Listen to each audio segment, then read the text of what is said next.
This is Mike Bordenaro, and I'm very happy to be welcoming you to this web event titled Addressing Inequity with Asset Leadership. And we are waiting for our keynote speaker, Marc Morial, the president of the National Urban League, to join us. And here he is joining us right now. So I'm going to introduce. Oh, here we are. Okay. Eric Brown. Eric, will you introduce yourself, and then you can introduce Marc Morial. Hey, thank you. Good. Very good, sir. So this is Eric Brown. I'm the Director of Mobile Assets and Personal Property for the Department of Homeland Security. I've been in asset management for over 40 years, from military to contracting and within the federal government. So it's just been my honor to become one of the members of the ALN. But it's also my pleasure to do this. I want to introduce to you guys Mr. Marc Morial, the President and CEO of the National Urban League, former mayor of New Orleans from 1994 to 2002. Also has been the president of the Mayor's Conference and the Louisiana Senator. Several honorary doctorates in law, human letters, and public service, and recipient of countless awards. He's also an author, and on the top of my list now is his new book, The Gumbo Coalition. So with that, I will introduce to you Mr. Marc Morial. Hey, thank you very much. Appreciate the generous introduction and the kind words. And let me just say good afternoon to everyone. I want to especially thank my friend Marty Rowland, who first reached out to me to invite me to participate today. Marty was part of my first campaign for mayor way back in 1993 and 1994. So thank you, Marty, for your friendship and also for your many years of advocacy.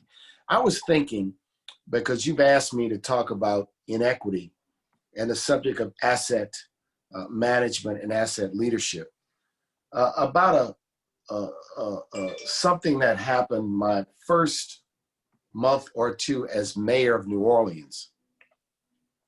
The mayor of New Orleans serves concurrently as president of what is known as the New Orleans Sewerage and Water Board.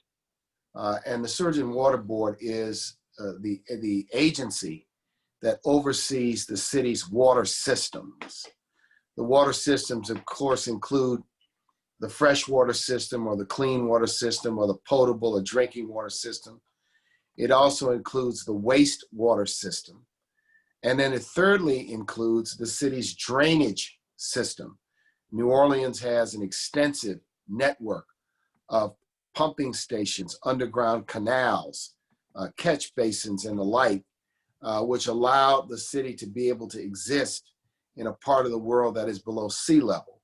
And this system was an innovation of the early 1900s and remains so to this day. It's had some challenges in recent years with the age of equipment.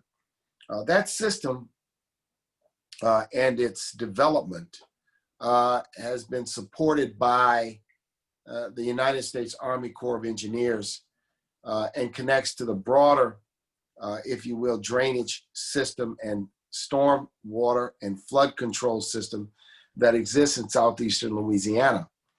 Early on in my career, we were discussing the decision-making process that the Water Board had undertaken to determine where enhancements to its drainage system would take place, where the investments would be, where the priorities would be, in effect, what neighborhoods and where would the money be spent. And the discussion turned into a discussion of cost-benefit analyses. And the presenter said, well, we look at the value of property that would be impacted by a flood or a storm, and where the value of the property is the highest, the potential damage would be more significant, is where we prioritize the investments in, quote unquote, your drainage system if we're going to support it. To which I asked, what value do you put on people? Because in a system like that, wealthier neighborhoods would always get ahead. Wealthier neighborhoods with the nicest houses would always receive the priority for the investments in flood control systems. And I said, what value do you put on people? Do people figure into the equation? Because those of you that are involved in emergency preparedness always know people come first. People come first when you're firefighting. People come first when you're doing disaster preparation. Property comes after people in every single element. I point that out because I challenged the formula at the time as being inherently inequitable. And for New Orleans, that meant inherently having a racially exclusionary dimension. We are at a point in time in American history today where with everything we do, with many assumptions we've taken, with many decision-making matrices, I should say, and decision-making equations that we've used, we have to challenge whether those systems are inherently inequitable from a racial standpoint, and think about how and why, in many respects, we need new thinkings and we need new systems. I learned when I joined, when I became mayor in 1994, we were going to embark on a significant, if you will, capital projects program. We were going to go to the voters and ask for the authorization to issue bonds in a number larger than ever before in the city's history. We were going to make significant improvements to the then airport. We were going to bring rail systems to the city. We had a comprehensive, nearly $1 billion program. I asked the staff, this is in my earliest months as mayor, to give me a historical map and color code, because I wanted to see it visualized, as to where, in what neighborhoods, the city's investments in street repairs and drainage repairs had taken place over the previous 10 to 15 years. I wanted to know where we had spent our capital projects dollars, where we had spent our CBDG public facilities dollars. Woe and behold, when it was mapped out, it demonstrated an inherently inequitable result. The more affluent neighborhoods in the city had seen significantly more street repairs, significantly more capital projects. The less affluent neighborhoods in the city, which were mostly African-American, had seen fewer street repairs and fewer investments in drainage.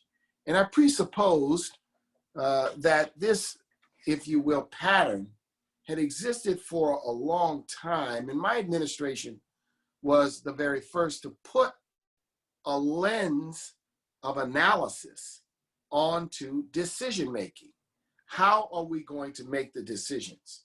Are we going to do it need-based? Are we going to try to do it in a way that's at least equal as to dollars spent in various neighborhoods? Are we going to put more money where the problem was greatest, where the historic underinvestment was more significant? Again, challenging a long-held assumption where the decisions on capital projects had been made through politics, and whoever had the strength and the power to lobby the city government the hardest, what neighborhoods made the best case. And in that instance, also because of New Orleans' historic segregation and the fact that you had exclusionary policies for many years, the result was you could visually see how poor neighborhoods had been shortchanged in capital investment dollars. But again, it was an analysis that we did, and we tried to change the decision-making formula. In today's world, the ability to parse, chop, control, dissect data and information is far greater than it was 20 years ago. And the ability to truly challenge decision-making and to think anew about how decisions are made with respect to public investments, with respect to decisions about where you build and how you build, are certainly much more available today if the will to do it is absolutely there. I am one who believes that job one after January 1 for the nation, in addition to trying to address the ravages of COVID and the pandemic, certainly will be a broad investment in the country and the nation's infrastructure. And the challenge will be, will we do it the same old way, or will we do it in a new way? Will we do it in a way that creates long-term resilience?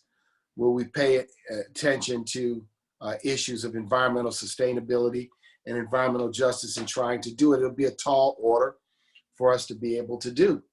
The National Urban League has long championed a different way of investing in our infrastructure, including a much bigger focus on community-based infrastructures, health clinics, libraries, schools, assets and facilities that are close to people, not simply just bridges, not simply just airports, not simply that, even though those in many instances are needed, but how we do it and what steps we take, I think is going to be part of how we try to meet the moment. We're at an inflection point and a crossroads point in American history when issues of racial justice touch everything we do, and rightfully should.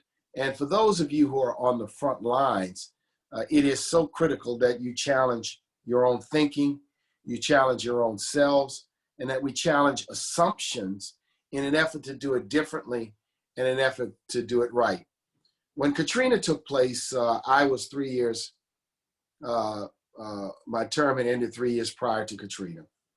And I was horrified and repelled to learn of a plan that had been hatched, and I talk about it in my book, The Gumbo Coalition, to in effect wipe out whole neighborhoods in New Orleans, to wipe them out in a way where the people who lived in those neighborhoods had been evacuated, had been, if you will, exiled away from the city that they knew and loved, and were not at the table to make decisions, that a small group of high and mighty people had taken it up on themselves to try to develop a plan.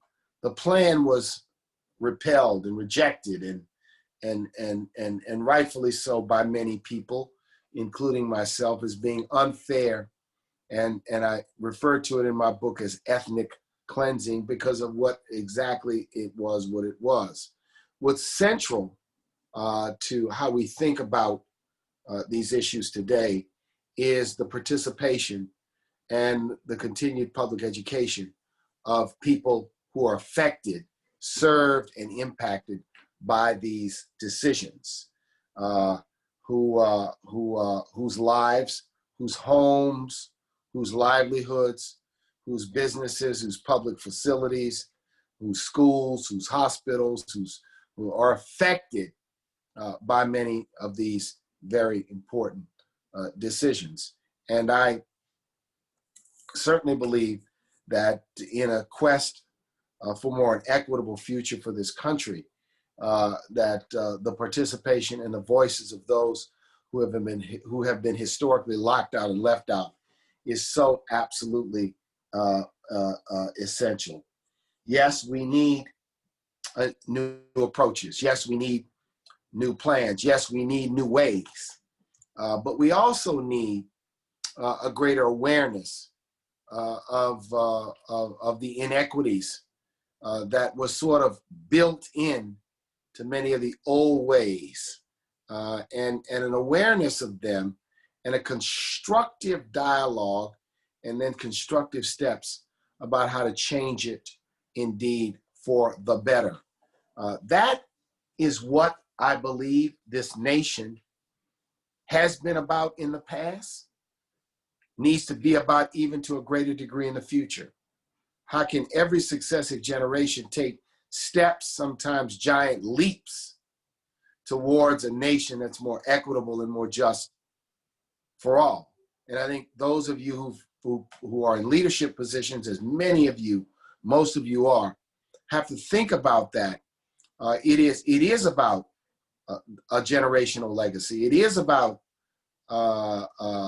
addressing longstanding challenges and problems. It is about meeting the moment of the crisis that the nation faces with the pandemic, with the economy, and indeed with the issues of racial justice.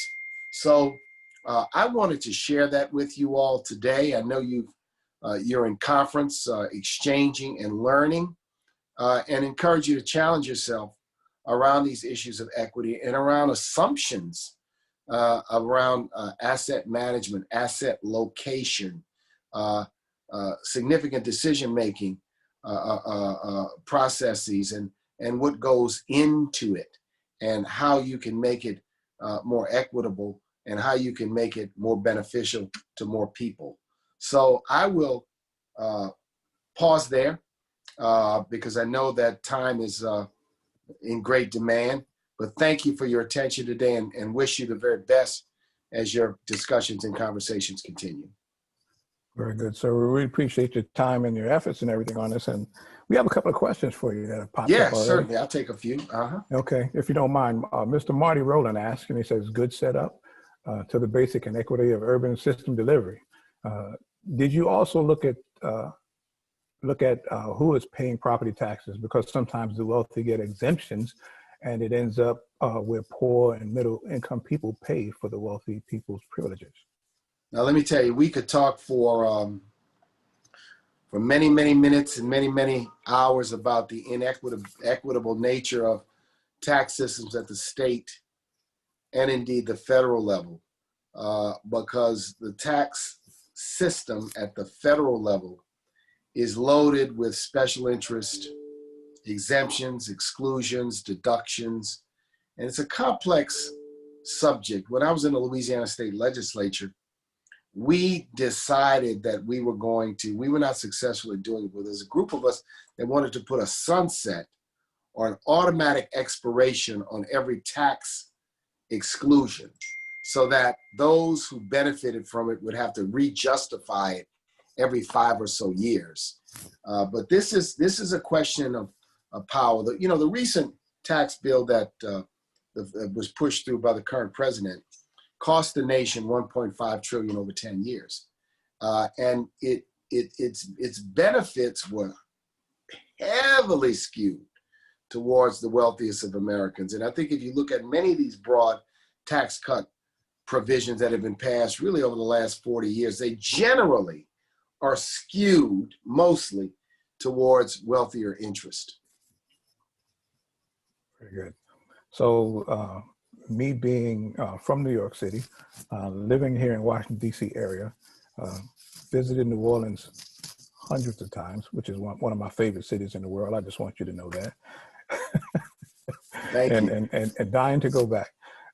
So I do see, when you talked about awareness, representation is a big part too. I think we need more representation to make these decisions at a higher level than we've been afforded in the past. I mean, representation normally comes from those who have the money to do so. In some cases, not always, but we need better representation in order to make these good decisions. That's just an Ericism right there. Agree with you 100%. I do have another question for you, and it's from Mike Bordenaro, actually. He'd like to know if the National Urban League is interested in learning how the systematic approach of ISO 55,000 can be used to address inequity in I think we would. We're always open to learning. I have a dynamic group of 90 Urban League affiliate CEOs around the country who run my affiliates. I've got a great senior leadership team, and we are always open to learning new methods, new systems, and about community decision making. Very good. Are there any more questions from the panel or from any of the participants?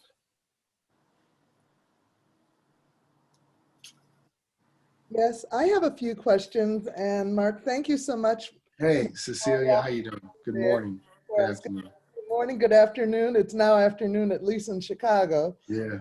And, you know, it's interesting. I was so glad that you started where you did. As we talk about asset leadership network and asset leadership and asset management, the one asset that doesn't always come to mind is the human asset. People. The people. And so that was really critical that you raised that as your very first issue that you raised. So thank you for that, because without the people in place, first of all, what are you doing it for? You're doing it for the people. I mean, I do holistic inclusive economic development work, and economic development is nothing but for the people, by the people, for the people, and of the people. And so when you started talking about the water system, that is like the perfect issue for an asset leadership opportunity. And you showed how you did that in a very perfect way in terms of when we look at ISO 55000 and it really in ISO 55001, this is a standard that we have at our resources, at our hands as a tool that we can use to identify things that we might forget about.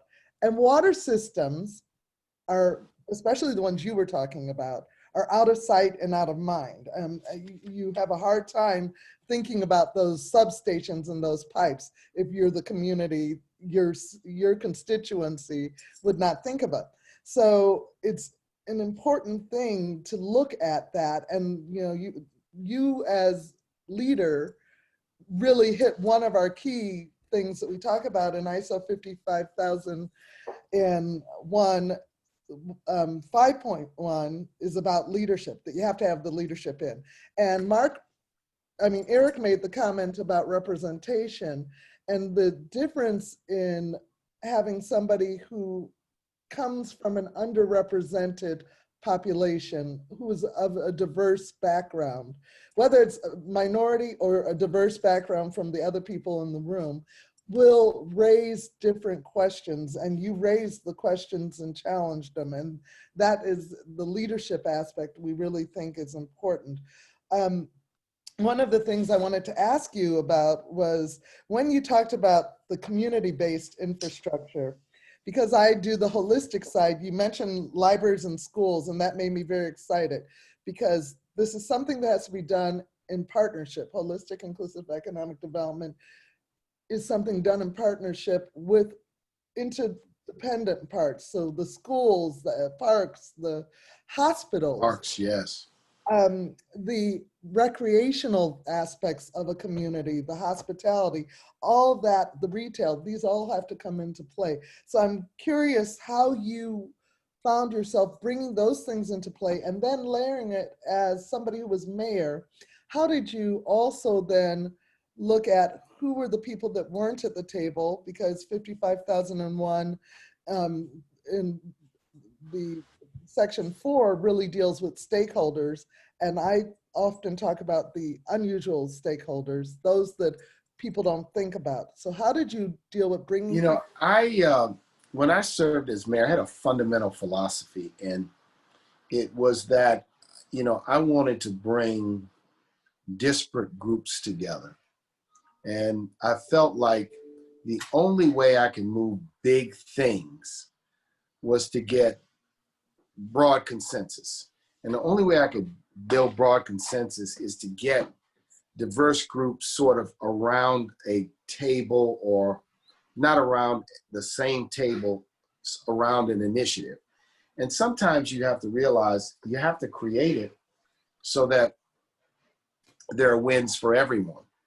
And it's not easy to do. When I did the first bond issue, I also talk about this in my book, New Orleans had a habit of going to the voters for single projects. The convention center would go for a project, It'd be a project for streets, propositions, separate propositions.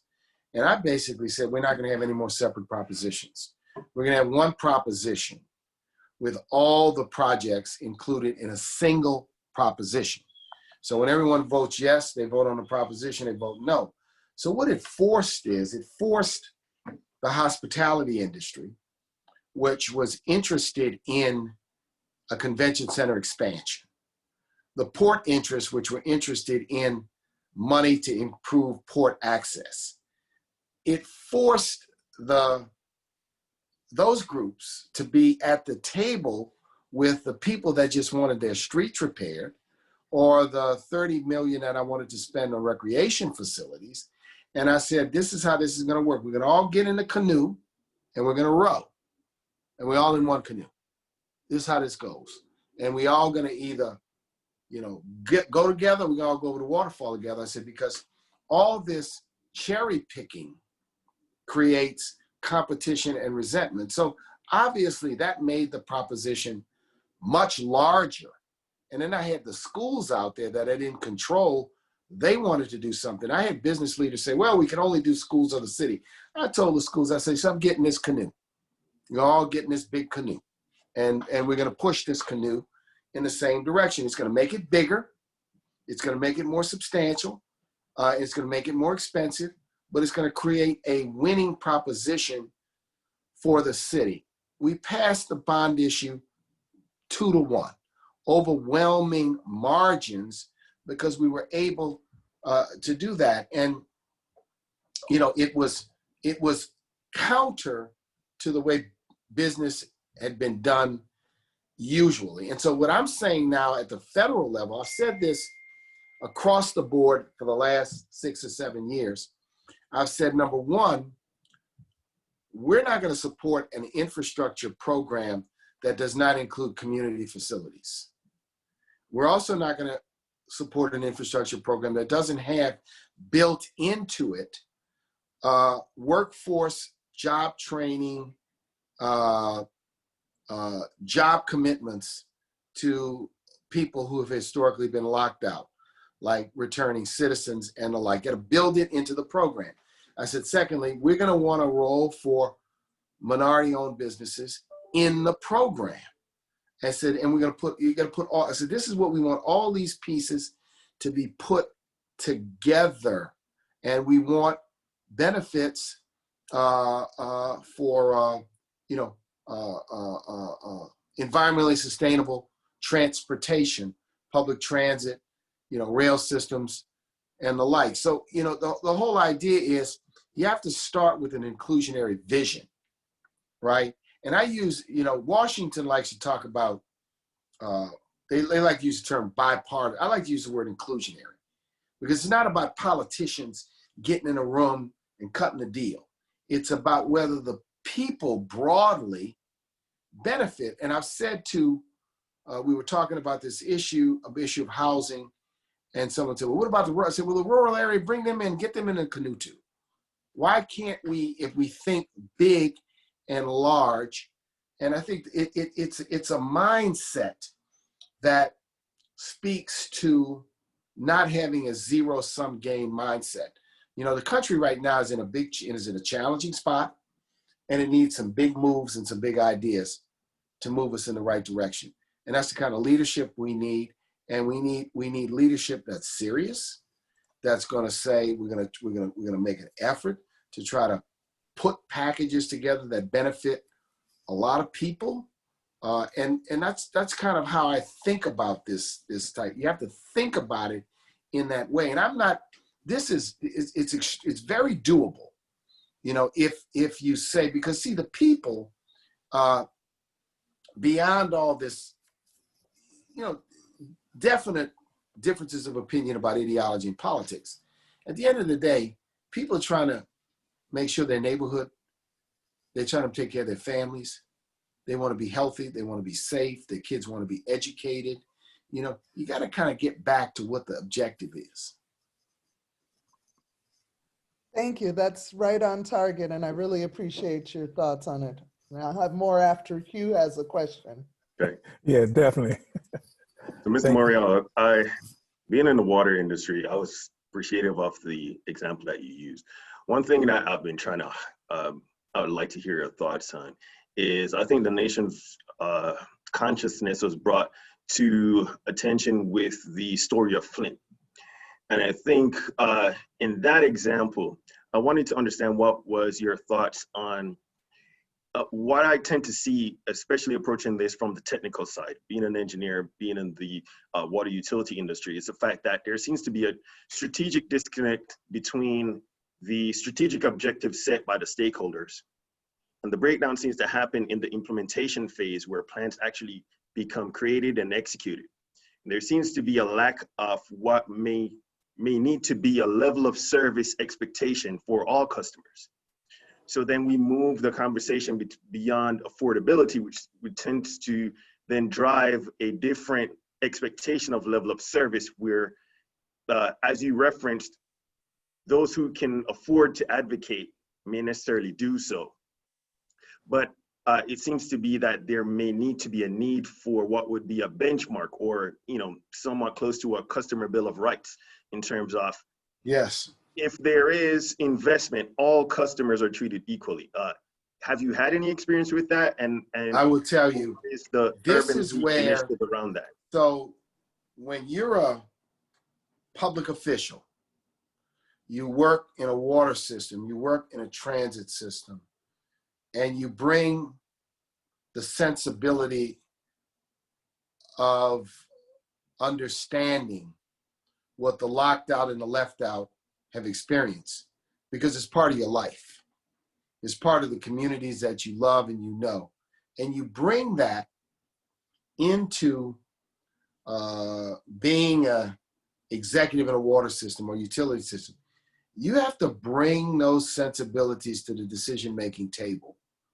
You have to be disruptive, in other words, sometimes I always felt I'm not just going to sit back and just respond to the people that make the most noise. I'm going to have a point of view because I realize that there are parts of the community that may not be as well organized to come to these meetings and come downtown but they're relying on me because they hired me by electing me to advocate for them. And if I just sit back and say, well, why aren't you all downtown? Well, you're not downtown because you're working. You're not downtown because you don't have a neighborhood association with an executive director or to come down here and advocate for you. So you have to sometimes, people inside public agencies, water systems, I think the change we need is there ought to be an operating ethos of equity. That when we do work, we're going to make sure that we serve everyone the same. We're going to be equitable about how we invest in upgrades, repairs, customer service, and the like. Now, here's the backdrop. I was talking to a group of young people, and I was teasing them because I said, do you know what an outhouse is? I said, outhouse? No, I don't know. What is an outhouse? And I said, well, this is what an outhouse is. I said, and did you know that indoor plumbing was an innovation of the early 20th century? To build houses with indoor plumbing was an innovation. And the idea of water at the tap in a house or an apartment was an innovation of the, late 1800s and early 1900s. And the point is that our water systems are now, in many instances, 100 years old. They're deteriorating. They're falling apart. They've suffered from lack of deferred maintenance, lack of investment, lack of care and attention. That's part of the problem in Flint, but there are many Flints across the land, many places across the land. So when you are in a role to be a decision maker on the inside, you have to insist that customers are treated equally. You have to be an advocate inside. People inside of a government, inside, can also be advocates for equity. And you talk about a customer bill of rights. Absolutely. I mean, water systems, utility systems, city governments can adopt such things and say, this is an operating principle. We're going to treat people the same. We don't care what part of town they're from. We don't care what neighborhood they are from. We are going to treat everyone the same. We're going to at least strive and endeavor to do that. And I think that's what people expect. And I do think that's what people expect from government. You have some of the largest businesses in America who place a premium on customer service. They put a lot of energy in it. Now, they do it because they don't want bad press. They don't want upset customers. They have specialists that resolve problems. And then you have some companies that are very poor at it. You know, they don't do a very good job. They're not as responsive. I talked to a business leader in the, I just said in the cable industry, who told me that he was doubling down on his investment in customer service. And he said, the reason why, he says, is because if I can resolve customer problems with 1 or 2 contacts with the customer, I'm going to save money versus it takes 10 times talking to them to resolve it. So I have to have a good customer service operation where we try to resolve things quickly. We empower people to make decisions.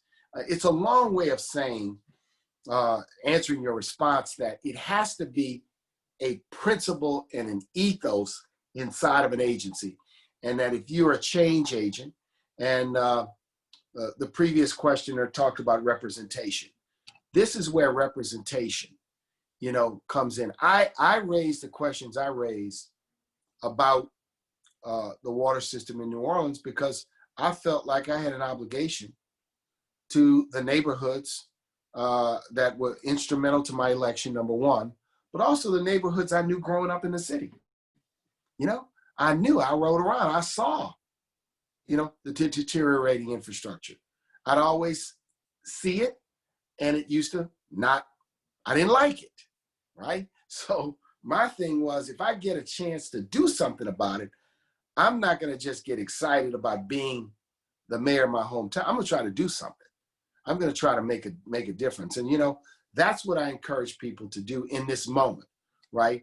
Make a difference, raise the issue, articulate the challenge, push for customer bill of rights, push for the principles of equity. So just one follow-up. We see that in the challenge of the larger society, you know, we tend to realize that structural problems need structural solutions. So advocacy and representation alone will not fix it. And Right. I think what has been highlighted here, especially with ISO 55000, but I think what needs to be actualized and made actionable is a structural fix to a system that's designed to create the outcomes that we see now. And how do we connect advocacy with strategy and then outcome to ensure that we have a structural fix that enables an equitable return?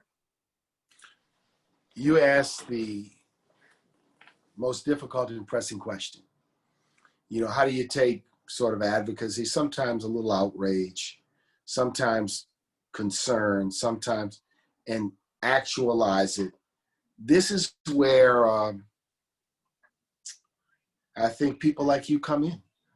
I think it is about looking at systems and saying, okay, here is how we can make the system more equitable. Here are the steps we have to take. But one of it has to be a recognition that you're not gonna do these things overnight. And you have to sometimes have small victories. And sometimes you have to have methodology. And sometimes you have to have plans. It is not, but you have to identify, like in my example, which is a narrow example, but a real example about how they were evaluating where they put their investments. Now, obviously, I had the power to because I was, you know, I was a mayor of the city, to say, I don't want us to do business like that anymore, because I won't sign off on anything. And so it forced people to think about things differently. And in this case, we were bumping up against the Army Corps of Engineers, which had its methodology at the time. But this is where, the generation of, I'll call it engineers, public administrators, elected officials, really have to design the proper solutions to get from advocacy that puts you on a path of structural change. It is not easy. And you can easily get frustrated if you imagine that structural change can happen overnight or immediately or instantaneously. It requires policy shifts. It requires policy changes. So sometimes it's taking a slice of the pie and trying to re-engineer it or fix it. It also requires, you have generations of both engineers and technicians and MBAs and lawyers. I'm a lawyer who are taught a certain way. You're taught a certain way to think about things. Sometimes the way you're taught is inherently based on inequitable assumptions. Now, you ever face that challenge? And you say, well, I'm not so sure that this is the way. So I think that this is one of the great challenges of our times, how to address.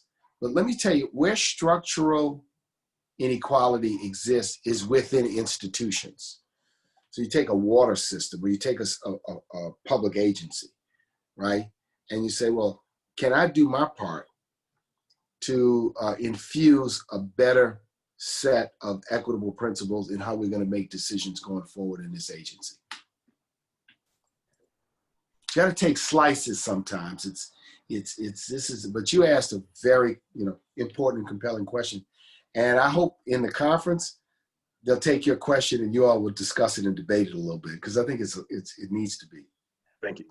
I wanted to continue on my question with Hugh's question in terms of the structural side of how do you go about having those constructive discussions, Mayor Morial? How do you begin that process of, you may be mindful about this issue and aware of it, but as you said, the others that are working with you are coming from the disparate backgrounds, and they have their mindsets of how this should work, whether it's the technician or the lawyer or the politician.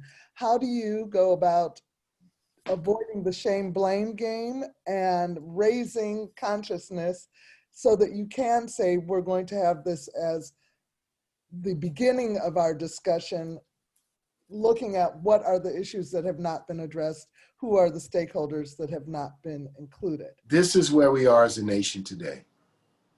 How can we have difficult conversations? How can we do it in a way where people can be candid and people don't get offended quickly? It is not an easy thing to do. Sometimes it's smart. It starts with small groups. Sometimes it starts with a handful of people.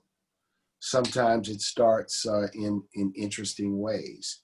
Sometimes it starts with a leader who says, I'm committed to this and I want to change and I'm going to help you get educated. I was asked a couple of times over the last several months by CEOs who've asked me for books, videos, movies that their leadership team could take a look at to better educate. It starts with everyone really asking themselves, can I have an open mind? Or am I so fixed in my own brilliance, sureness, and so impressed with what I know that I can never have an open mind about things I'm not aware of. I'm not subject to being challenged. Not easy. Yeah. We shouldn't pretend it's easy, but it starts with small groups and it starts with people. I've been telling a story. I'll tell you guys this story because I think it's relevant to the times. I got a letter about 2 months ago, 2.5, 3 months ago, from someone I was in middle school with. And so I went to middle school. The middle school I attended, I integrated it in 1968. I was one of the first 2 Black students to go to the school. And for the 4 years I was at this middle school, I was the only Black person in my class. And there were only 2 Black students in the whole school. And, it was an experience that was positive, but it was an experience where getting called names and being picked on, particularly about older boys in the school, was not an uncommon thing, right? So as you can imagine, I got my share of fistfights because it was just kind of who I was. And I got a call, I got a letter from a man, and this is 50 years later, 48, 49 years later, who writes me a letter of apology. Says that, I apologize because I racially bullied you when we were in middle school. And he says, that the Black Lives Matter movement and discussion in America had caused him to be introspective about who he was and who he was and who he wanted to be. It was sort of, this letter came out of the blue now, just totally out of the blue. But it shows you that, sometimes people have awakenings. And these discussions are not easy, but they're important things for us to have in the nation, right? To criticize or to raise issues about American history is not to be anti-American. People forget that this nation was founded on protest. The Boston Tea Party was a protest by the settlers who were protesting the Stamp Act. They were protesting a monopoly franchise given to a company to sell tea in the Massachusetts colony. They protested. They were disruptive. They pushed back, and that's part of the tradition and the history of this nation. So having those discussions, I think we also, all of us, you have to be open to hear people's fears, anxieties, and aspirations. I mean, as an African-American man who has an 18-year-old son, I live with an anxiety when he goes out. Can't help it. It is what it is. I think I've raised a good young man with a good head on his shoulders, but I have anxiety about it, as any parent would have anxiety. And I reflect on the things that I experienced, growing up. And that is extremely real. And that may not be something that others may necessarily feel intrinsically. But those conversations, we have to kind of force them. And I think sometimes smaller groups I think it's hard to do in a large setting sometimes until you set up smaller conversations. And I think they're also important conversations to have relative to how you rethink the work and the mission of the organization or the agencies that you lead. Yeah, I'm going to have to cut in one. I got one more question. Is that Daniel? Okay, sir. Hi, Daniel. Yeah, go ahead, Daniel. Thank you. First, Mark, congratulations for your job. Thank you. I'm living in Colombia, South America.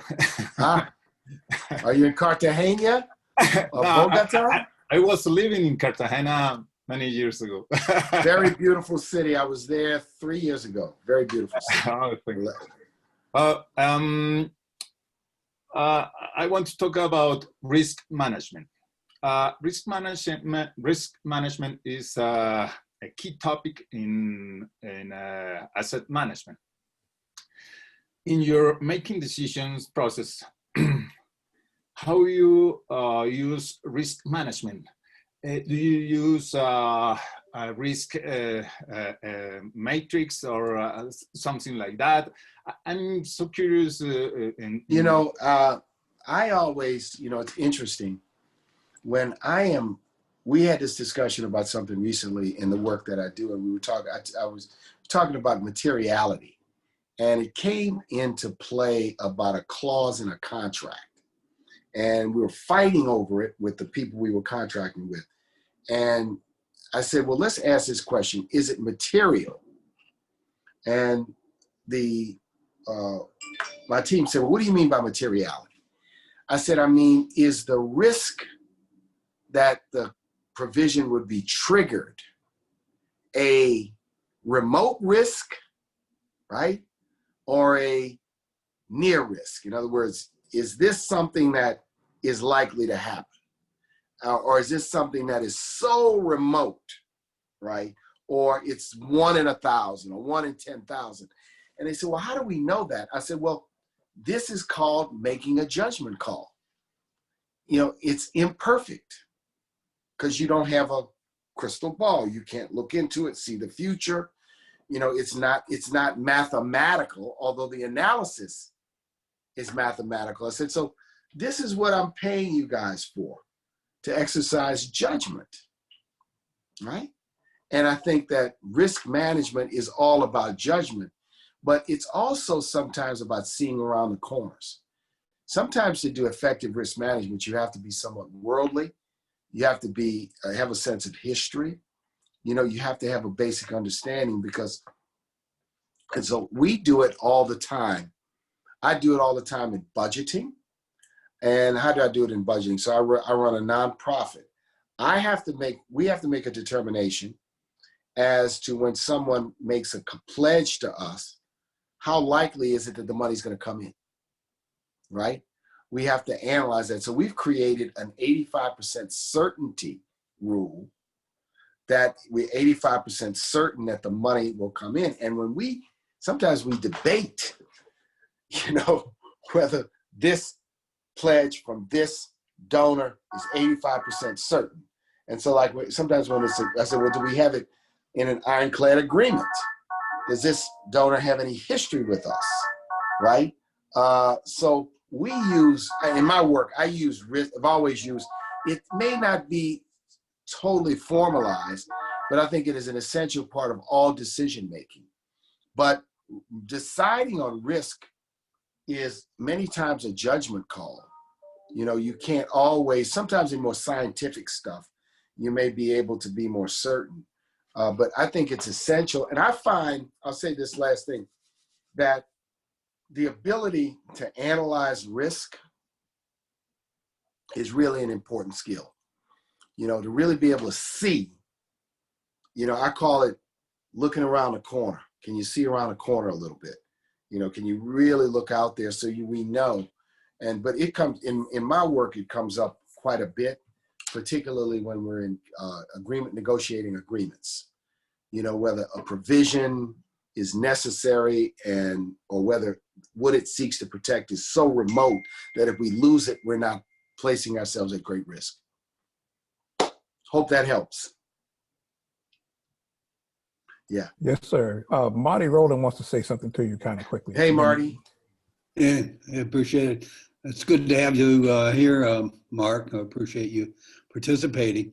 One of the things I'd like to say is that I'm encouraged that Asset Leadership Network and National Urban League might be able to collaborate for a joint effort. I was thinking in terms of the 60 chapters that you have that we might be able to do some communication. One of the things I think is important is that there's a series of practices that could be used together that would help identify that how do you implement something on a small scale and then ramp it up and see where you're going and then go on, because you got the examples of Flint that are still out there, and not only water, but you know, a myriad of things that need to be fixed. But I think this might be the level that we go to and you know, make some great success. So I just wanted to thank you for participating and hope that we can collaborate. We'll catch up, Marty. Always thank you for your friendship and look forward to further discussions and collaboration. And thanks to everyone today. Hope this discussion was helpful. Outstanding, sir. Thank you very much. All right. Thanks, Eric. My pleasure. Thank you. Bye-bye. Bye now. Take care. Bye-bye. Thank you. Bye, Very good, Cecilia. everyone. Eric, thank Bye, you. Mark. Thank Thank you. you.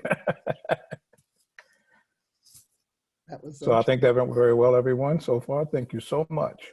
Do we have any, well, first of all, it sparked a lot of thought in me. I'm not an asset leader other than asset management when I'm talking about personal property, fleet management, those type of things. I've been doing that for a long time, but you guys are hitting the infrastructure. You guys are hitting the country with the different things that impact people, not just the federal government. So I applaud you all, and the questions so far have been like outstanding and definitely expanded my mind a little bit. So I thank you. You know, the one thing I would say though, Eric, is the fact that I think the one third that we have to really emphasize and look at here is that, you know, when we talk about the structural inequities that are present, it's present in infrastructure, in fleet management, and everything else. I think what we have here is a inherent breakdown in the fact that systems have been tailored towards appeasing the points of pain, right? So the value proposition has been skewed to the fact that advocacy has been turned into the proposed outcome of the solution, right? Instead of necessarily looking on, and this is the challenge of inequity, really, to be honest, is the fact that inequity is firmly rooted in the disenfranchised, right? And we're really looking on how do we necessarily now pivot with a structural, organized solution that enables the disenfranchised to have an equitable stake in the outcome. Because obviously the system can deliver. It's just the fact that the system disproportionately delivers to those who have the power of advocacy. And so in that sense, I think it brings back to the thought process of ISO 55000 and other structural solutions. And I think it also creates the commonality between all implementation platforms in understanding the fact that advocacy has to be leveraged through a structural strategic solution to get the equitable outcome. I think the breakdown here that we've seen, and it was exemplified by what Mark was saying, is the fact that in the city's operation all along before, there was no highlighting or understanding as to how the mechanics worked to implement the inequity. And I think now, you know, ensuring that what we don't have is noise on the advocacy side, not being translated to exactly how do we strategically and structurally create a transformative delivery method that then allows for incremental improvements towards a goal of equity, right? I think that's really where we would need to go. And I think it fundamentally breaks the misunderstanding before where the technical was firmly disattached from the socioeconomic, right? And I think that's really where the breakdown was structuralized even more, where the engineers, the planners, all those, they looked on advocacy for equity as being an external stakeholder that didn't have direct impact on the work that they were doing. Very good. So before we move on, I'd like to take the opportunity to allow each one of you guys, for those other participants that we have online, to just actually talk about yourselves just a little bit. So of course I introduced myself before Marc Morial and told you what I do and what my background was. I kind of like to go around just so everybody knows who they're listening to and what your experiences are. And if you don't mind, I'd like to start with Cecilia. Thank you. Thank you very much, Eric. So my name is Cecilia Mowatt, and my company is Strategies Insight. And my focus has been on holistic inclusive economic development, as I mentioned. My background, however, is being an attorney, having worked in the corporate world and having worked in asset management with one of the biggest owners of assets, McDonald's Corporation, and other companies. So I've come to this with the perspective that I shared earlier, that you really have to look at all the interdependent parts and bring them together when dealing with any project, and make sure that you're considering, just like Mark said, bringing people into that rowboat. Let's get in one canoe, let's all row. Some of you are gonna row more, but others of you, everybody has to be there so that we're going down the same river. And I use a different euphemism of bringing people to the table. You know, looking at Martin Luther King's big world house speech that he gave in the Nobel Peace Prize back in '64 when he won that, he talked about all of us coming from these different backgrounds being in one house and having to learn to live together. Well, that has the same thing to do with managing our assets and managing the concept of bringing everybody to the table so that, as Hugh says, we have a structural, strategic concept of where we're going, that we're not just looking at it from a one technical issue that has to be dealt with, the points of pain and the like, but instead looking at it globally, taking a big picture look, see at who's not at the table, what hasn't been addressed, why are we doing it the way we always do it, who in the organization has some insights for us that may not be leadership, but could bubble up a key innovation for us. So making sure everyone is at the table. And I'll leave it at that and come back later. Very good. If you don't mind, Mr. Daniel Ortiz Plata. Thank you, Eric. Well, I'm engineer. I'm not a lawyer. Not well, my experience has been in industry, oil and gas. I was working in a refinery. And since 10 years ago, I'm independent, a consultant in maintenance, asset management, and in inventory, spare parts inventory, and other things like that. Well, I'm here because I'm part of ALN. And I want to talk, I'm not just right now or later, but I want to talk about let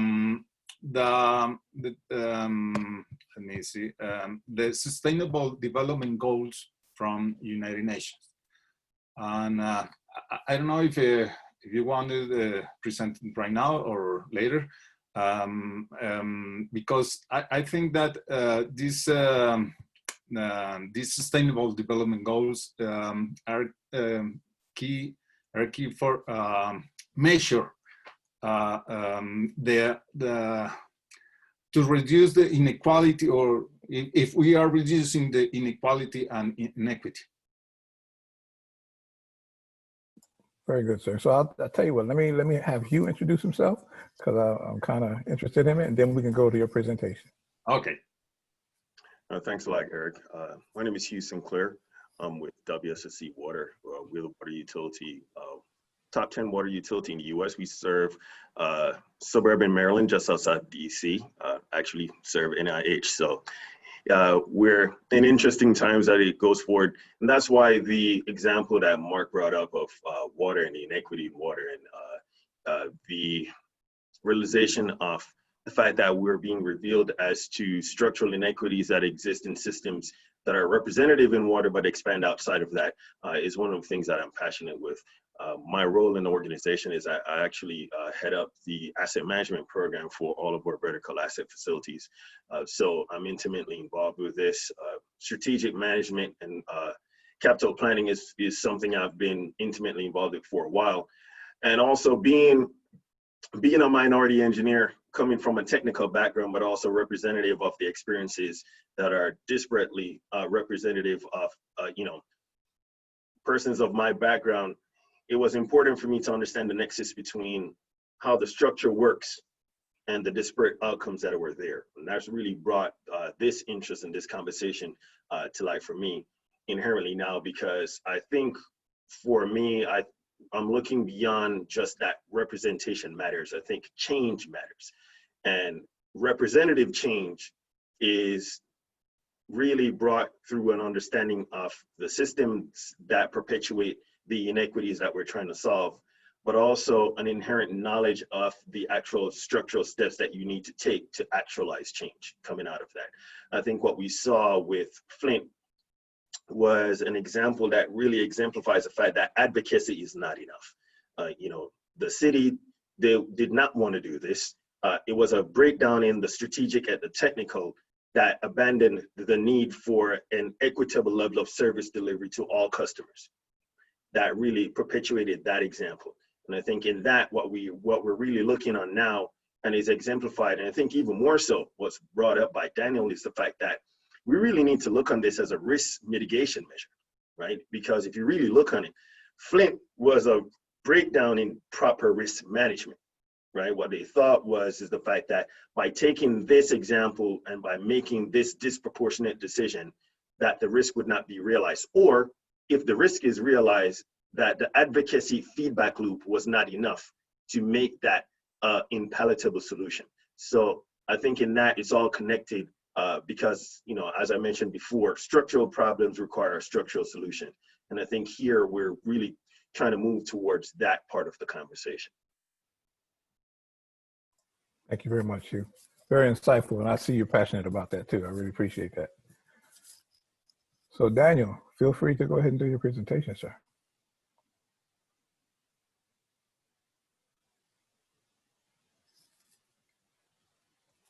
You're still on mute at the moment too, by the way. I'm trying to show my presentation, but I couldn't share. Nick, could you help me? Hey, Daniel. I just gave you permissions, so you should have them now. Try the share screen again, and if that doesn't work, I'll be happy to do it for you. I don't know. Okay. Stop to. Okay. We see it. We see some beautiful mountains anyway. Okay. Are you seeing it? Okay. Well, I think there's a lot to talk about this topic. We could talk maybe more than the time we have today. But to make good use of this time, I want to make a brief presentation, a brief reference to the relationship between equality, equity, sustainable development, and how these are linked to asset management. First, let me remind you of the origin of the UN Sustainable Development Goals, or SDGs, going back to the year 2000. In one of the many UN meetings, they unanimously agreed to adopt the Millennium Development Goals, MDGs, to reduce extreme poverty. After that, at the United Nations Conference on Sustainable Development in Rio de Janeiro, Brazil in 2012, member states adopted the outcome document, The Future We Want, in which they decided to launch a process to develop a set of SDGs to build up the MDGs. The process culminated in the subsequent adoption of the 2030 Agenda for Sustainable Development with 17 SDGs. As you see in this picture, well, it's not so clear, but later it's clear. The agenda begins with this phrase: this agenda is a plan of action for people, planet, and prosperity. If you have prosperity, you reduce the inequity and the inequality. Then I think that by working in 17 SDGs, we are working in achieving equality and equity. Every SDG has specific targets defined, which in total are up to 169 targets, a lot of, evaluated with 237 indicators. For those of you have the you have not had the opportunity to see this information, you can find the description of the goals, targets, and indicators in these links. These links, you can find this information.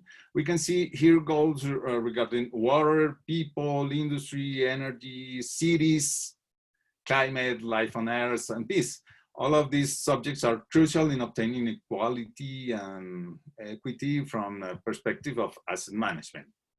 As you can see, we have a lot of indicators to measure if we are achieving these goals. Some of you may be asking what relationship do these 17 SDGs, equity and equality, have with asset management?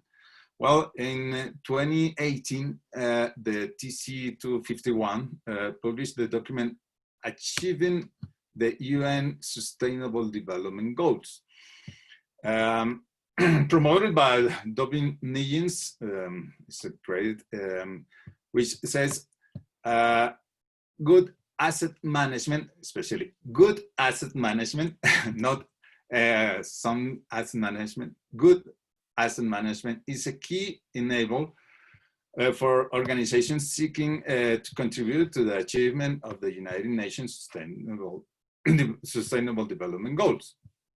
It shows the interaction between asset management principles and 7 of the SDGs. These 7 SDGs are clean water and sanitation, affordable and clean energy, decent work and economic growth, industry innovation and infrastructure, sustainable cities and communities, responsible consumption and production, and climate action. Okay, the document mentions globally and not in depth the relationship between asset management and the SDGs. Recently, we needed to go deeper to find specific details, and we found some interesting things in terms of the targets indicators. We noticed that we have a few indicators that could or should be applied to measure the company's achievement related to sustainability. In this slide and in the next one, we show some indicators that allow asset-intensive companies such as utilities, wastewater companies, and public transportation to determine if they are achieving their sustainable development goals. For example, you can see in the 611 proportion of population using safely managed drinking water services, and the other proportion of wastewater safely treated, or proportion of population with access to electricity. In the next one, we have passenger and freight volumes by mode of transport, proportion of urban solid waste regularly collected and with adequate final discharge out of total urban solid waste generated by city, and number of companies publishing sustainability reports. That's a good, indicator. Well, for us, this really contributes to measuring the sustainability and in turn the equity. However, checking other goals and their indicators, I found that goals number 2, zero hunger, number 3, good health and well-being, number 15, life on land, and number 16, peace, justice, and a strong institution could be benefited from the asset management too. We have, for example, coverage of essential health services, or proportion of the population satisfied with their last experience of public services.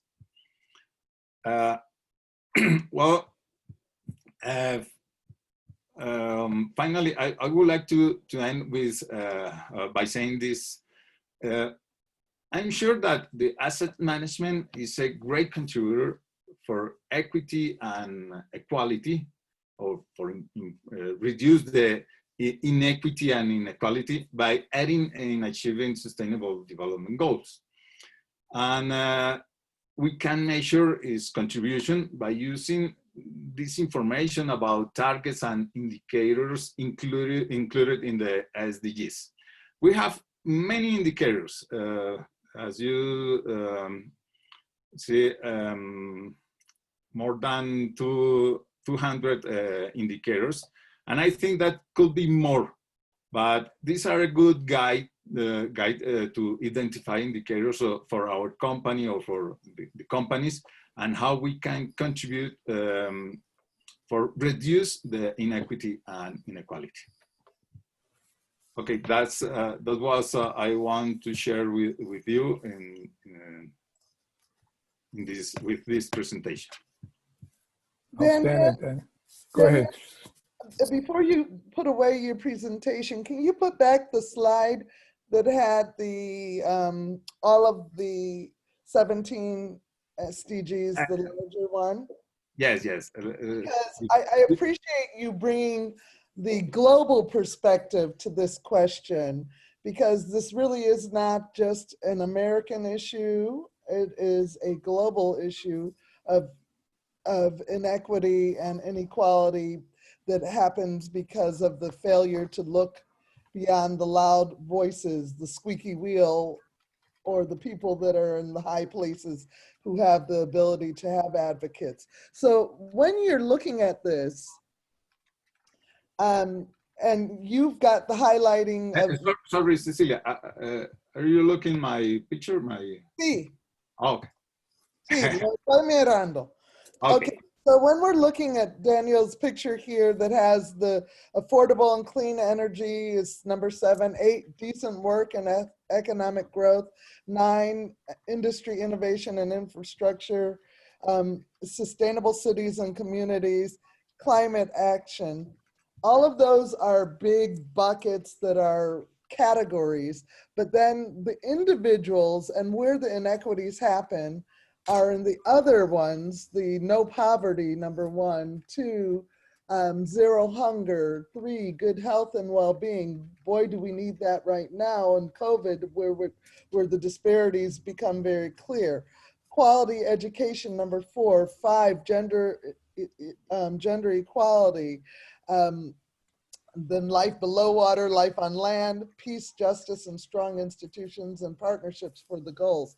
When you look at all of those, there is an aspect of where Hugh talks about the issue of needing to have it be structural, where if we ask that question of who's not at the table, who is this being done for, at the beginning of anything that we're doing to manage the assets, one of the things that ISO 55001 does is help you think about the fact that, or 55,000 defines asset as something of value to the organization, either prospective or current value. We, the people, are of value to the world. And so the thought comes to me that one of the things we need to do is not reinvent wheels, but use and marry the systems that are out there. So I appreciate you sharing the SDGs, because that's something that's out there that's been done.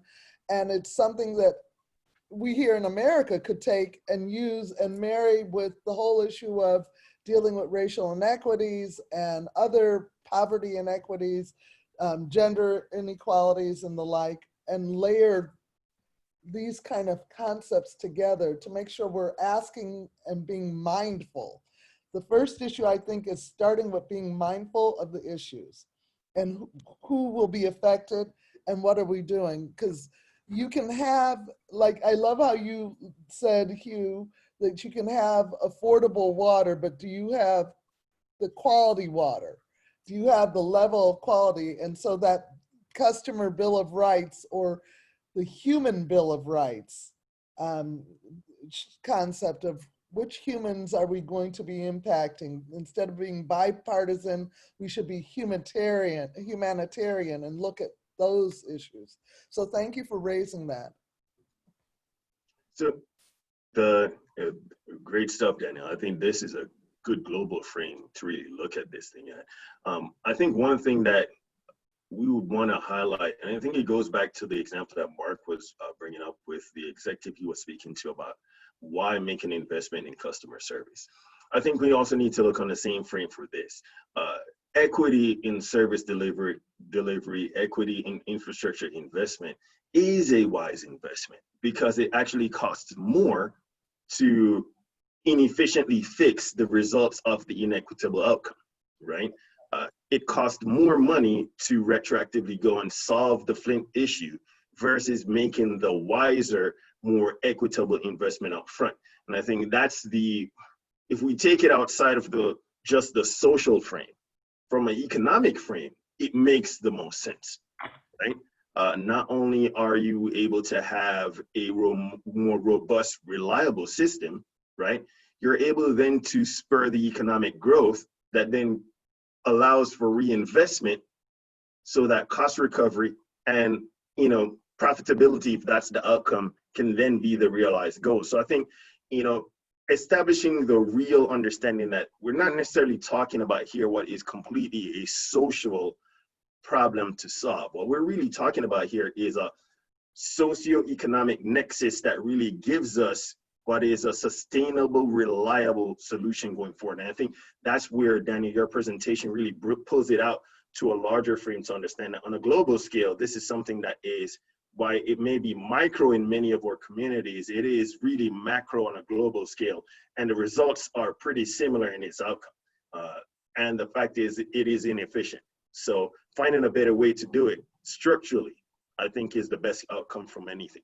So, equality always works to the best advantage of any system, because in that sense, what you have is a system that not only can propel growth, but can extract value from as many input points as possible. Absolutely.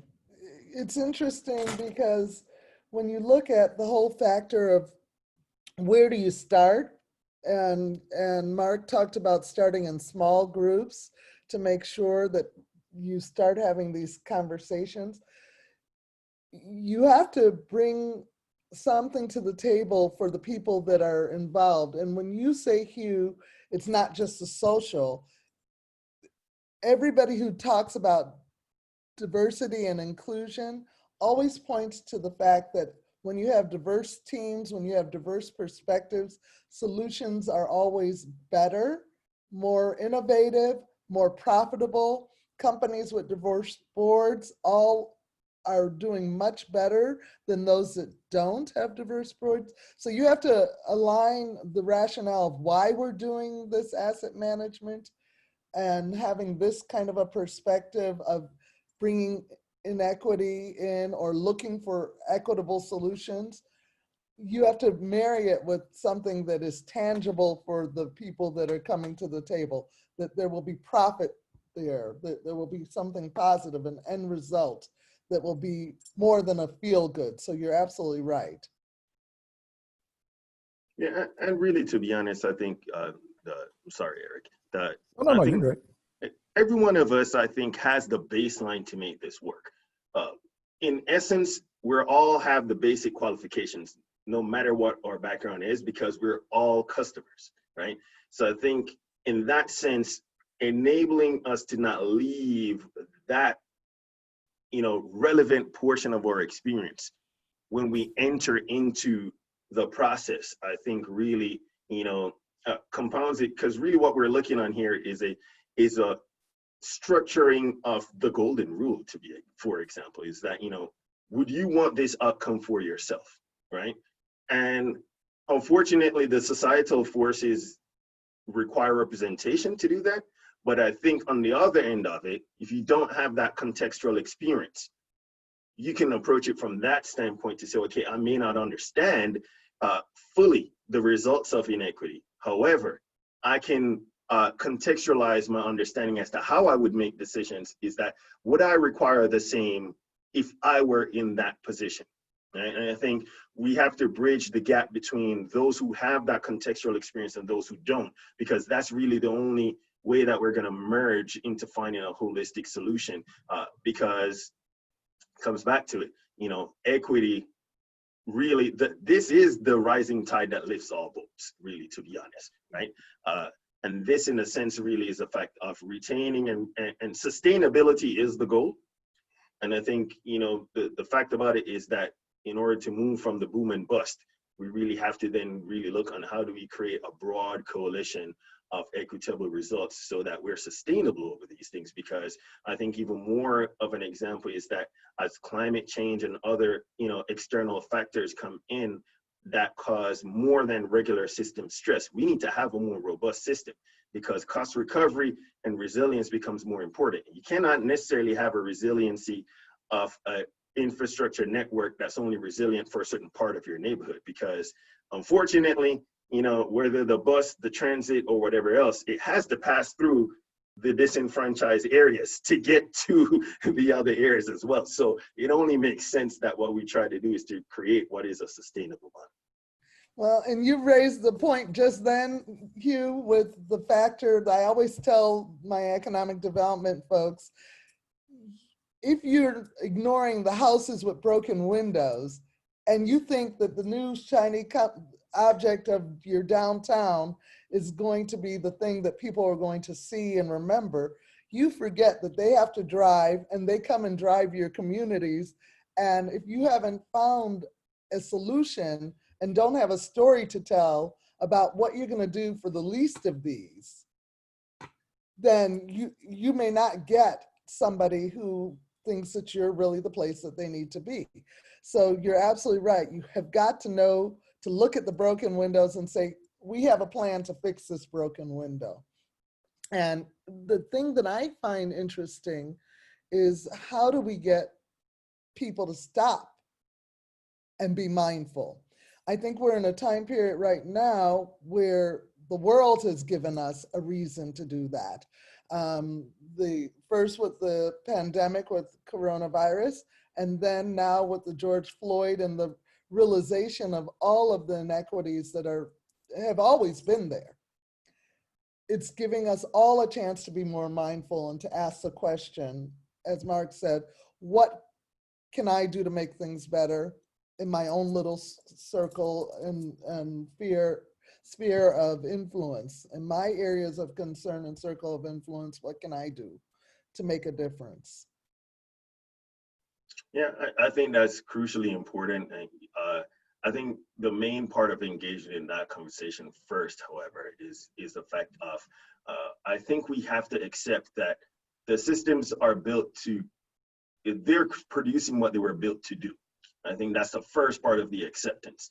I think inherently this starts to break down when we start to try to separate the results from the actual mechanism that created that result. I think if we accept that there's a there's a disparity in the results of a system, that in itself brings us back to an objective conversation as to, let's really talk about the fact of, we're not cherry picking examples here. It is designed for what it's doing. So let's really talk about how do we move it to have a better result. And then also that helps us to really measure success. Because I think, unfortunately, when we probably take a slice is a beginning. What we don't want is that slice to be celebrated as the end. And I think that really is where we really need to ensure that, you know, this moves forward. It is humankind's challenge, and I think we all need to pull together in that to make it work. But thank you all. I'm gonna have to jump off, but this was a very enriching conversation. Eric, yeah.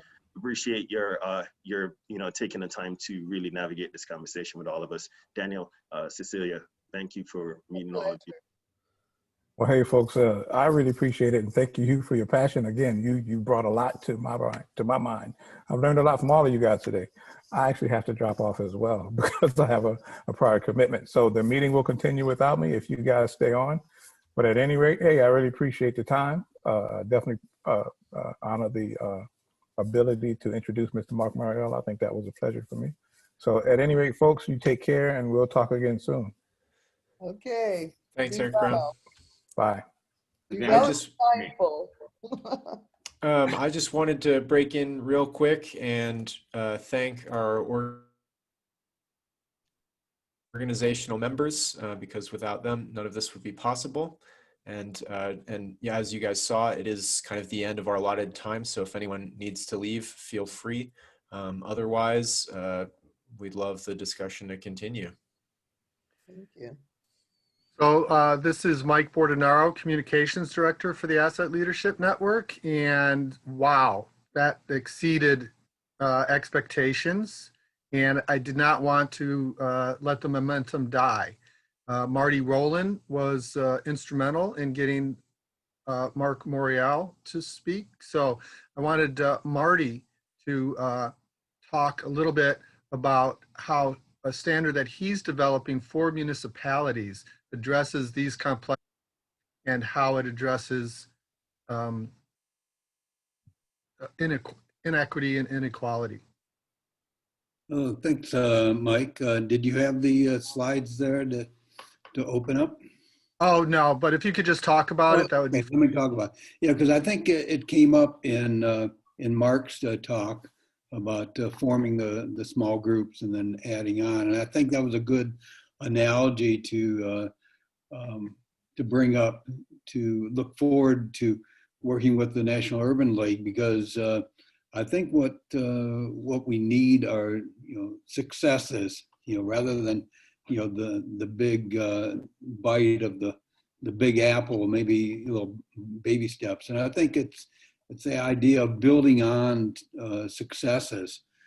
So in the presentation I made before, there's a standard that has various metrics for what you want to accomplish. And that's the kind of thing when you get a group together, a community, a neighborhood, saying, well, what do we want to achieve and how is it going to look? How are we going to measure it? How is it going to look? And you start there and you start saying, well, okay, we're making some progress. So how do we add on to that? So all of a sudden you start measuring, let's say, 3 types of infrastructure, like education, water, and healthcare. Then all of a sudden what you're measuring has a lot more impact, because the total is more than the sum of the parts. And I think that's where I think we need to head on this. And the way that— Marty, how many different asset categories does your standard address? Well, it addresses 15, and it has the basic standard ones like water and sewage and education and recreation. And it does have one called nature, which is kind of interesting, but it's really a matter of respecting that which is out there. So, so I see when cities and communities adopt this standard, they would start with the ones that are most important and get them under their belt, so to speak, rather than taking all 15.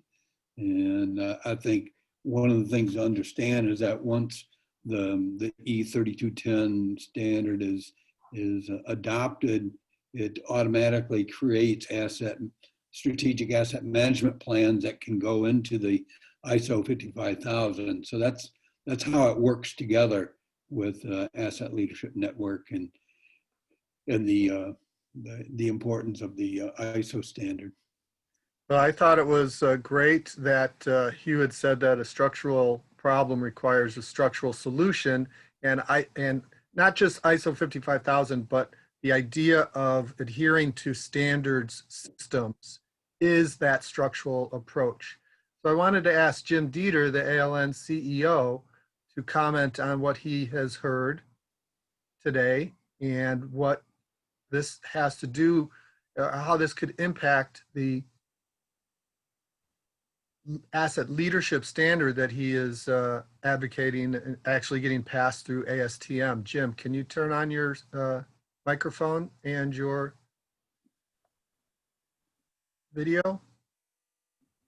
Perhaps not. I've been sending him notifications, but he may be away. Oh, here he is. Okay. Hi. Hi, Jim. I'm sorry, I just walked out of the room for a moment and I heard my name. Oh, of course. You got That me. always works out that way. I was saying that you have initiated an asset leadership standard in ASTM, and I wondered how that could help provide some structure for equity. Yeah. So good question. Well, first, the leadership standard is basically just ISO 55000 is about asset management, but it doesn't talk about who should be leading it, initiating it, planning it. It's very, it's a very tactical document, not a strategic document, really, not a strategic asset management plan. But that's a strategy to achieve the asset management objectives. The key is, how do you tie the asset management objectives to the organizational objectives? What's the organization trying to do, and how do we use assets to do that? If you start from the assets perspective, it's like, what are we going to do with this train? And that's not really what it's about. It's about, and it should be about, and there were some great Marc's examples in it. I got to listen to that like 5 times. That was just, I mean, all you guys are great, but yeah, Marc was just, that was stunning. The idea is, what are we trying to achieve? We got a city, we need, and this is where Marty's standard comes in beautifully. Here's the things we need to do in a city. He's laid it all out. We need to have education, we need to have recreation, we need to have water, we need to have transportation. So you think about transportation, we need to move people. You think about education, we need to educate people. And the assets, so, and it's about the people, right? I don't, maybe it sounds like a political statement now, but I think it's about the people, not about corporations. But that's just who I am. It's about the people. And Marty's standard addresses, this is what you need in a city because of the people. It's not what do corporations need to sell to New York City. It's what do the people in New York City need, and how can corporations and the government, and all those pieces work together to deliver it. So the equity piece falls in because you can apply that basic ISO 55000 concept of stakeholder involvement, which isn't exactly like most of 55000. It's not rocket science. It's like, oh, we should get everybody involved that's impacted? Well, what a concept. Yeah. Who would have thought of that?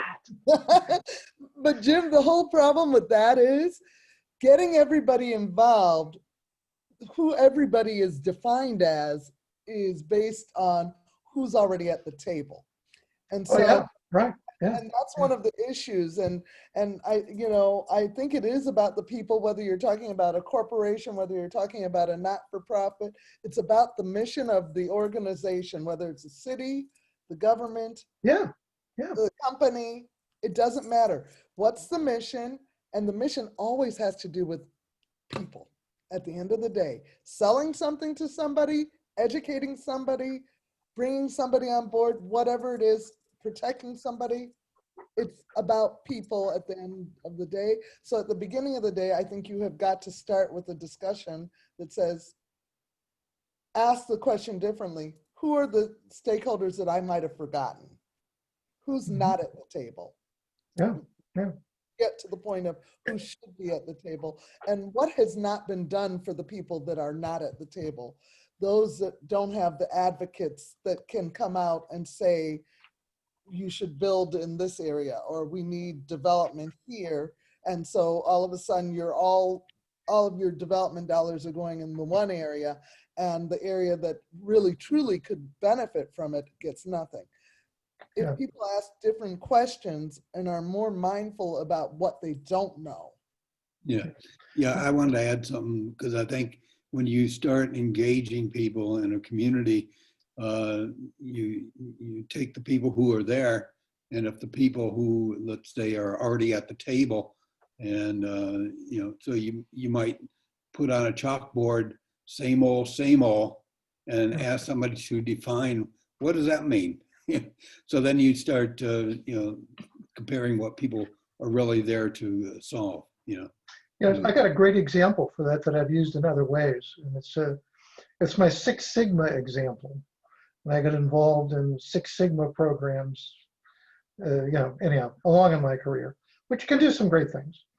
But I also say, when people that think it's the answer to all things, I say, Six Sigma is the theory that if you put Pony Express drivers in a room, you'll invent Federal Express. It's like, no, you need other people at the table. And the more people you have at the table, and again, another point Mark and others made brilliantly, it's like the more people you add at the table, the better the answer is. It's harder. It's always making a decision by yourself is always the easiest, right? It's always easiest. The more people makes it harder. But I want to thank Daniel. He has to go. ah, Well, your presentation brought the global perspective and really drove home so much. Very much appreciate your Thank participation. you, Mike. Thank you, Jim. It thank was you. a pleasure for me. Thank And I you, should say Bye. that Danielle and Cecilia will be part of a panel on Thursday at 4 p.m. Eastern, our first ALN Espanol event. So those of you who speak Spanish or know people who speak Spanish, you can share information on that. Okay. Thank you. Goodbye. Yeah, Bye. Daniel. So, Well, Well, one of the things I wanted to, really drive what Mark had said was it's, about the mission. And ISO 55001 4.1 says all asset management plans shall reflect the organizational objectives. And what that does is say, maybe you need to rethink your organizational objectives. mhm, Once you get the stakeholders together, maybe you rewrite the mission statement. right. And that could be a helpful step in establishing equity and equality. Jim, I'd like to ask Jim a question about the use of asset leadership network or the asset management system 55001 in conjunction with corporate social responsibility. Because that's the place where, from a business perspective, we've seen an evolution where companies are putting in a mindset in their companies of what they have to do from a corporate social responsibility standpoint. Yeah. And I'm sure that municipalities and cities are also doing charters of that nature as well. How would you see us aligning ISO 55001 to that general concept of corporate social responsibility, which is really critical to a company to understand its business objectives, its role in civil society, and its responsibility for sustainability and things of that nature? well, like I said in my talk last week, it's my one attribute I have is I try to see things simply. And, the simple answer is, well, that's, it's a key group of stakeholders to get involved is the really simple answer. How you get people and their vested interest and their frame of reference changed over time kind of goes to Hugh's question. How does change happen? It becomes a topic about that. But based on Candy's book, How to Be an Anti-Racist, clearly see now a lot of these answers. It is a policy question. You change policy. You change policy, and then the change of people comes along. But you change policy, and that gives us a harder target, or a firmer, is what I'm trying to say, target than changing people's minds. One of the things that Hugh had said in a preliminary discussion that really helped me understand the issue and how to address it was, instead of asking how much does it cost and how much does it cost to maintain, Yeah. should be asking what is the level of service to the customer? And Yeah. if you ask that question, then a lot of things get cleared up right away. And Mark was referring to that in different words, Mhm. but Hugh had it said pretty directly and clearly, I thought. Yeah. Well, All more relevant all the time, of course. As we can talk about manufacturing jobs and all that, and it's it makes a great campaign speech, but it ain't about manufacturing. It's about a service industry. We live in a service industry, service economy, and it makes it easier for us if we try, as you're suggesting, to see the outcome of any organization as as a service. That's service. The metro is delivering transportation service, as are the airlines and the airports and Ubers and and all of it.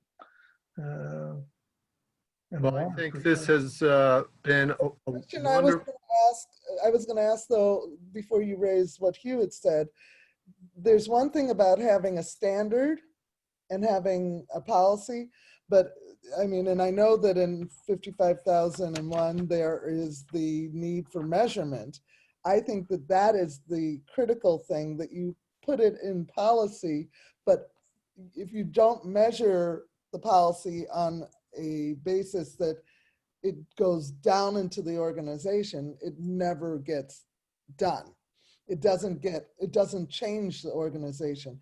What Mark talked about was how he changed the organization by saying, we're not going to do this anymore with this fiefdom and that fiefdom. We're going to bring everybody together. We're going to have not just one project at a time. We're going to do what's the overall vision for our community. Here are all the projects we've got. Let's integrate them. Some people will get more play at one point.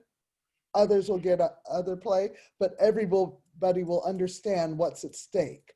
Yeah. And everybody will also have an ability to measure and have an expectation set for what's going to happen. So I think it's really critical, that measurement aspect of 55,001, which I can't remember, is that section 7, but I can't remember. But at any rate, that, you've got the planning piece of it in 6, and then you really have got to make sure that you drive those objectives down to every individual in the organization's scoreboard, whatever their dashboard for the year, their performance evaluation. When we did at McDonald's diversity and inclusion, everybody had to have a diversity goal. So asset management can be the same, and equity in asset management can be the same if you drive it down. So I would recommend making sure we put something in that says that as well. Drive it down to the lowest, even though you have the highest level of championship from a CEO, from a executive director, whosoever, whatsoever. Everybody has to know their role and what the mission is and why what they control in their sphere fits into being an important asset of value to the company. They have to feel that they're important. I can quote one of our ALN senior fellows, Art Kurland, who implemented the ISO 55001 certification at the University Health System. And he said, because they are a healthcare organization, they all understand the value of certification. They all are being certified in their medical professions. And so when he came to them all 300 departments, and said, we're getting the ISO 55001 certification, they understood that value and didn't want to be the department that messed things up. They participated. And one of the things that I want to quote from Art is he said, adopting ISO 55000 addresses inequity because you have to include all relevant stakeholders. And in order to be certified, you've got to show that you've done that. You've identified the stakeholders. He identified 300 departments, so they all had to show it. And then you get to choose your measurement. So as soon as you say you've got to use ISO 55,000, and I looked it up real quick, Cecilia, it's 55,001 section 9 that is measurement. And, and you set up how you're going to be doing the measurement. So what you were asking for would be part of your plan. Right. Thank Okay, you. I got 3 things quick. And then we can go. I got them stacked up. I can only remember 3 things at a time, so I'll be pressed to do that. But just quickly, one is the issue of valued organizations and stakeholders. There's a hugely important concept of externalized costs. When I pollute, what's the cost of that and who's paying that cost? Huge, huge issue that's an equity issue, largely. Second is, every year at our event, we have some amazing new person that comes on the scene and we go, wow. Our first one, it was Mike. And Cecilia, obviously, this year, it's you. Oh, that is so sweet. Jim, thank Just you. amazing. Not that there's not others, but I mean. Oh, well, we had a bunch of them today, all of us. That could have been a 3-hour program, but because we could have gotten into many more things and drilled down on the whole issue of how to We're going to, don't worry, we So, will. Speaking of which, this isn't a one-day thing, Right. okay? I see my vision, and I want to get it endorsed by our executive board. But, you know, this discussion and developing a position paper about it and continuing to work on it, I see as being a key role for the Asset Leadership Network in the coming year and beyond. So I will hope to involve all of you in that effort. One thing I'd like to do, you know, we need to get ourselves organized, you know, here quickly. But Candy, who wrote How to Be an Anti-Racist, has started a center at American University here on anti-racism and policy. And I think we would be a great partner for them. And they're looking for partners. So I think that would be an awesome partnership to partner with a local university here in Washington. I mean, it could be anywhere, but you know, it's good here in Washington. And you know, look for those intersections. And I think this is one, and is a huge way that you know, inequity and hopefully equity can play out in our country and in the larger world, as Daniel pointed out. I love that. And I will share another one. The Kellogg Foundation has a program called Racial Healing, Truth, TRHT, Truth, Racial Healing, and Transformation. That is something that has been out there for, I guess it's almost 10 years that they've been working on this concept. And when Marc Morial talks about starting with smaller groups, there are healing circles, there are different groups where you tell your stories.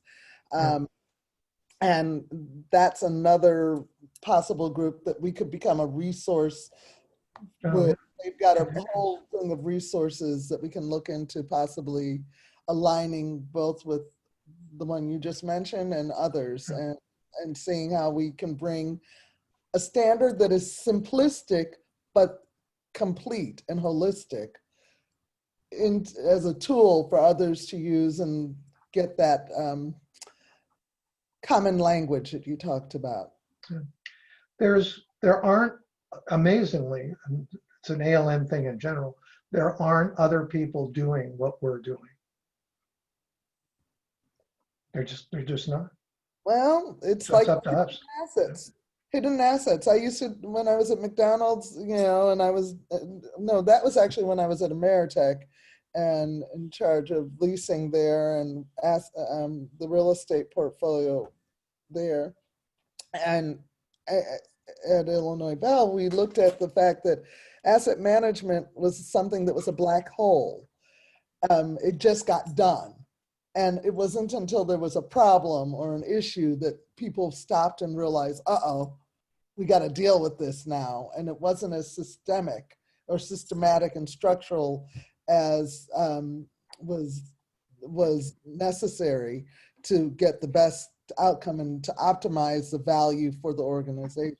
So when you start putting systems in place, you always end up with a better outcome. And when you have diverse people involved in putting those systems in place, you get a innovative and fabulous, even better outcome. It's been scientifically proved. I mean, and that's totally the story. That's another story of the ALN, is from this ALN sprang from the US tag for ISO 55000. And we found there that we had a very diverse group in terms of various interests, in the United States. A lot of the other countries around the world were, all mining people, or all energy people, or all rail people, or all engineers. And we had a very diverse group. I mean, the first times we got together, it was, no, I do asset management. No, I do asset management. You don't know what you're talking about. Those aren't assets. Oh, well, actually, I guess maybe they are. And what you do is, and the maintenance people could never understand that I could be an asset manager and not know squat about maintenance. I said, you guys are awesome. I don't know nothing about it. Nothing. Nothing. But except for you like it when it's maintained. But the energy that, culminated, that ensues, that continue to ensue from that is remarkable. So there's, divergent voices, totally there. Well, we have to thank Marty Rowland once again. I think that's a good way to end this up. Marty, thank you for the connection to Marc Morial. And Marty and I have been chatting back and forth, and we are not going to let it stop here. We're going to bring some standards thinking and systems thinking to the National Urban League. Yeah, I think it's great. And I really appreciated Mark's letter to the ASTM people to show the support behind the E3210 standard. That was great that he did that. So I'm looking forward to working together. People might not realize it, but Mark, in order to help Marty get his standard passed, Mark wrote a glowing letter of recommendation for the standard. Yeah. And I would say Mark's talk and, staying on to answer question was the longest 10 minutes I've ever been involved. We didn't let him go, did we? And No. he didn't want to either, but then somebody else was calling him that he had to. Yeah, right. Well, thank you all.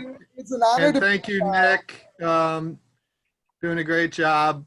Really pulled this one together. People don't know what happened behind the scenes, but Nick did some magic today. And thanks to all the other attendees who stuck around. Maybe we'll get smarter on this and be able to promote more people to the afterwards discussions going forward. John Shellness has refused frequently, and James Kroll, thank you, and Tyrone Carr. Please email us with any questions or comments or anything you want to know further. We appreciate you. And hopefully you'll want to get involved in our initiative going forward around this. Okay. I think I see an additional senior fellow on my screen right now. Who could it be? Marty's already a senior fellow. Cecilia. Marty's already a senior fellow. Yeah. Yeah. We'll talk offline about that. No pressure. Okay. Jim is great at getting people to volunteer, so look out, Cecilia. Okay. Oh, is that what he was saying? And I'm clueless. I'm looking for the arrow. I'm looking at the chat. I'm like, who's he talking about? Well, Marty, I'm going to get the 3210 standard. I want to see the E3210 standard Oh, because that's really good. that would be helpful with the economic development organizations I work with. Yeah. Share Looking that. forward to working with you. Yeah, it'd be great. Absolutely. What I thought when I saw that, and the reason I was I think was an early supporter and helped Marty work the labyrinth of it that is ASTM. But you know, the ASCE infrastructure ratings, which people are familiar with, you know, are very valuable, but they're very negative, you know, is the bottom line. And there's some positive stuff about it, but it always comes about being about how bad we are. And Marty's is what's possible. It's about what's possible and what could and should be done. So I think it's, you know, a good companion to that, to understand, you know, take a broader view of infrastructure, which really includes everything. Not just because it's all in a building, Mike, but around a building too. Trees grow next. all about the building. It's all about the building. Everybody understands house. People. It's all about the people. It's all about the people. Without the people, the buildings stand vacant. Take a look downtown, in any downtown right now. I mean, you need the people. All right, Nick. What's the word, Nick? What are you thinking? What's the word? I'm thinking we're done here. Lunchtime, because I haven't eaten. I'll keep talking. Okay, fabulous, guys. It was great. Bye. Thanks, everybody. Bye-bye. Hey, Mike, you got time to stay on?